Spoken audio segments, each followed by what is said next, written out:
Today, I'm going to walk you through how to make this delicious, heart-healthy chicken lentil tomato bowl. Oh my God.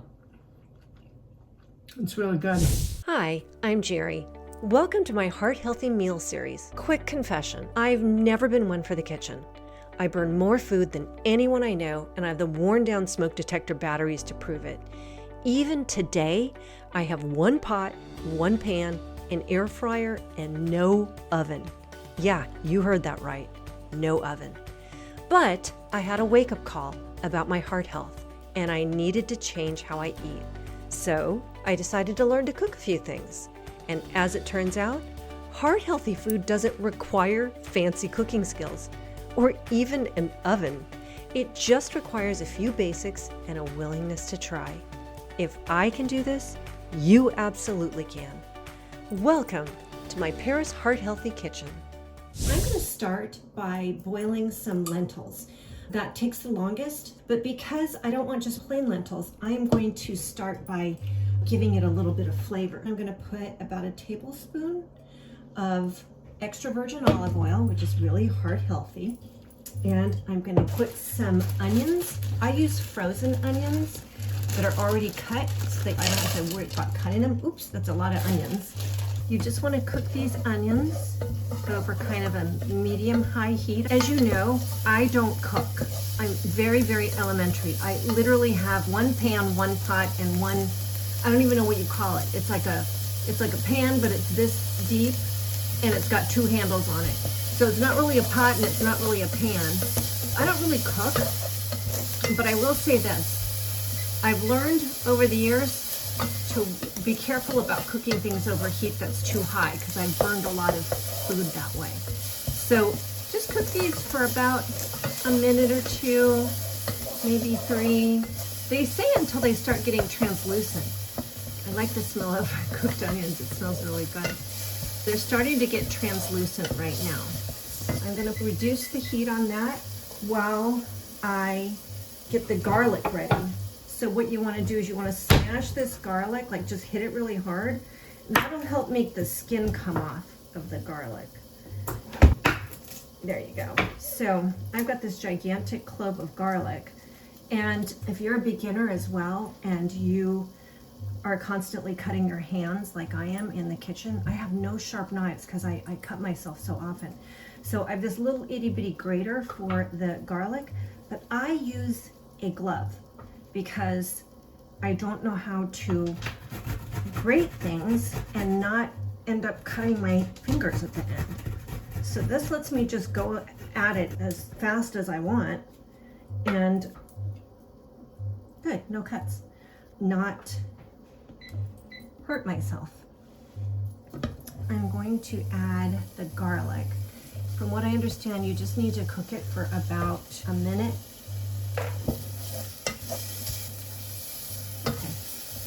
This looks pretty good. Again, I'm cooking it on not super high heat. It's actually number 7 right now.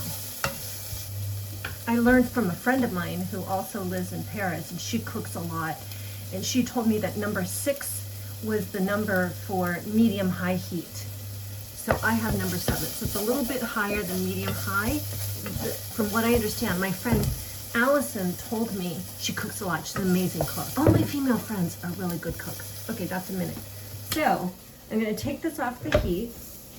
And, oh, so what was Allison saying? Allison was saying that garlic gets bitter if you cook it too long. So you have to be careful. So you got to cook the onion first and the garlic second. So I was soaking my lentils. I'm going to put it in the pan, the pot. I really don't know how much good it does to soak the lentils, but I do it anyway when I have the time. So I have, I don't know, probably about 1.5 cups of lentils, which means that I should put about 3 cups or a little over 3 cups of water to cook it. It's sort of a 3-to-1 ratio there. Then I'm going to turn up the heat. We want to bring it to a boil. And then after we bring it to a boil, we turn the heat down, cover it, and let it cook. It said semi-covered. I don't really know what that means, but like I just put a lid on it, but don't put it so that it's meeting the edge of the pot. So I have a chicken breast here. I use an air fryer because I don't know how to cook very much at all, and the air fryer is super, super easy. From what I understand, one of the ways that the air fryer works the best is when there's not a lot of water, because that turns into steam in the air fryer, and that kind of ruins the cooking of the food. So what I try to do is, if I have time, I try to wipe off the moisture. There's a flap in the middle. So I'm going to open it up because I don't want it to be that thick. The way that we're going to season it is going to be very simple. Put a little olive oil on the chicken.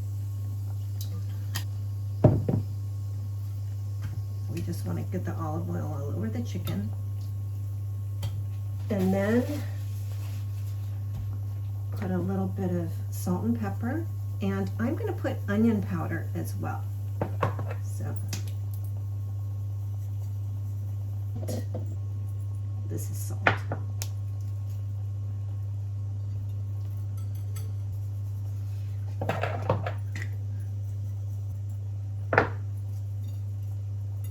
Okay, so we've got the chicken that is going to be ready to put in the air fryer.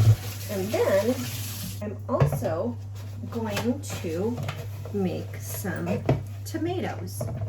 I had these 4 tomatoes left over from yesterday. They're not really cherry tomatoes. I don't know what kind of tomatoes these are, but they're on the vine and they're little. Oops, I dropped one. Oh. 4-second rule, 5-second rule, what is it? Take these tomatoes off the vine, and I'm gonna put them in this bowl. I'm gonna put some olive oil on them, because we're going to put these in the air fryer too. And again, we're going to put some salt and pepper on these. And I'm just going to move them around like this in the bowl. That's going to be ready to go into the air fryer soon as well. All we're waiting for now is for the lentils to boil and then simmer them for about 20 minutes. After that, I will put the chicken in the air fryer because it needs to cook for about 15-16 minutes. Then I will put the tomatoes on the other side so they can cook for 10 minutes. And everything should finish at about the same time. But the lentils, the reason that you want to do that first is because they keep the easiest. So if you finish the lentils early, you can just take them off the heat and strain them, and then they're easy to reheat. So. Okay, I will see you as soon as this pot starts boiling, and then I will come back after I've let it simmer for a little while. So let's go ahead and start with the tomatoes and the chicken. Let's do the chicken first. Here's the chicken. So you just see the chicken breast is already been seasoned with olive oil and salt and pepper and onion powder. I'm going to put this in the air fryer. I'll turn it on to 190 degrees Celsius. I think that's like 350. I'd have to look that up. I don't have the conversion. We should cook this for about 15-16 minutes. I'm going to put this for 8, and then I'm going to flip it after 8 minutes. In the meanwhile, I'm going to go ahead and get the other basket out and put my tomatoes in here. Okay, so you can see sort of what this looks like. There you go. Now you roll them all over the place and put them back. These I'm not going to need to cook for very long. They only need to cook for about 8 or 10 minutes. So once I flip the chicken breast, I'm going to turn on the air fryer for the tomatoes, and then it should finish at about the same time. I'm going to make all of this into more of like a bowl instead of separate things. All right, so I will come back to you when I'm ready to flip that chicken.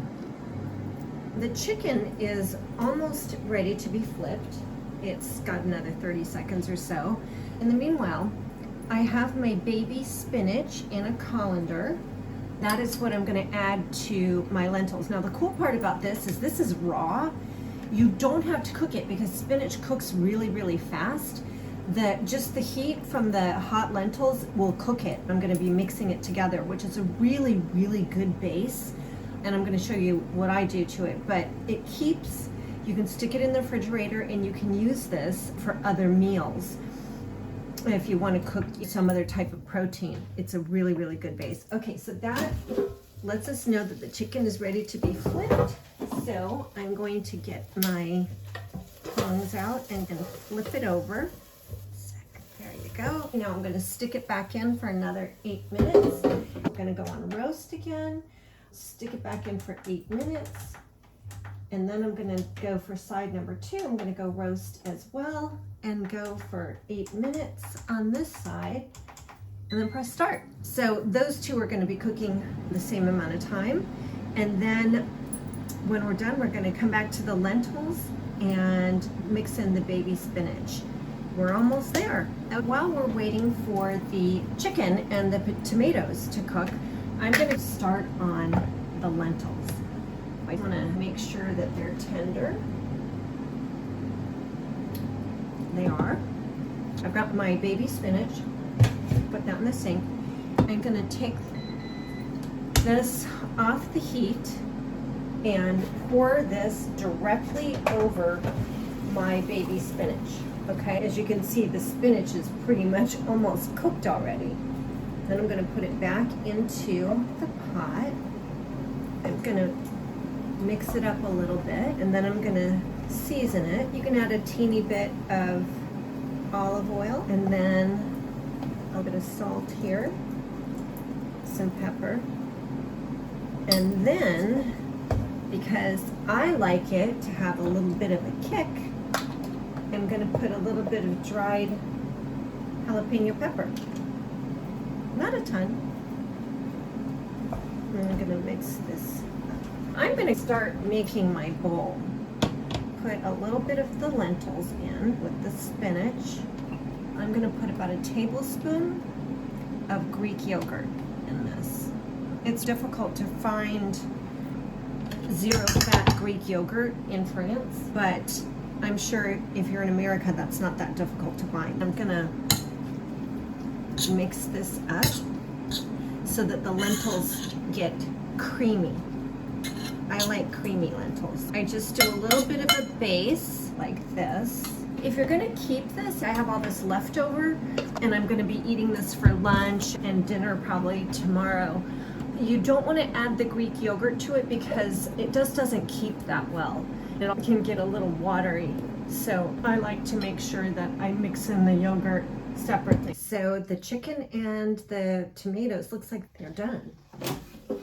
Wow, this chicken does look really good. I'm gonna stick it on a plate so I can show you. Look at this. Doesn't that look delish? Okay. Then, ooh, oh, and these tomatoes look really good too. So here, let me just cut this into pieces here, since I'm turning this into a bowl.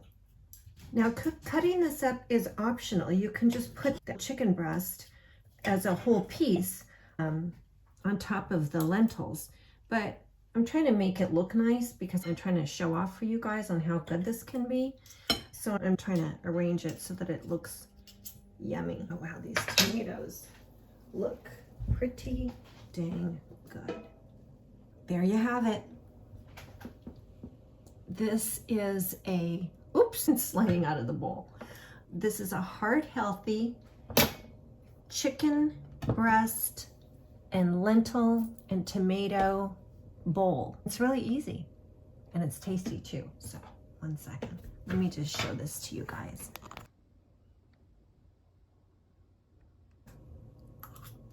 Oh my God,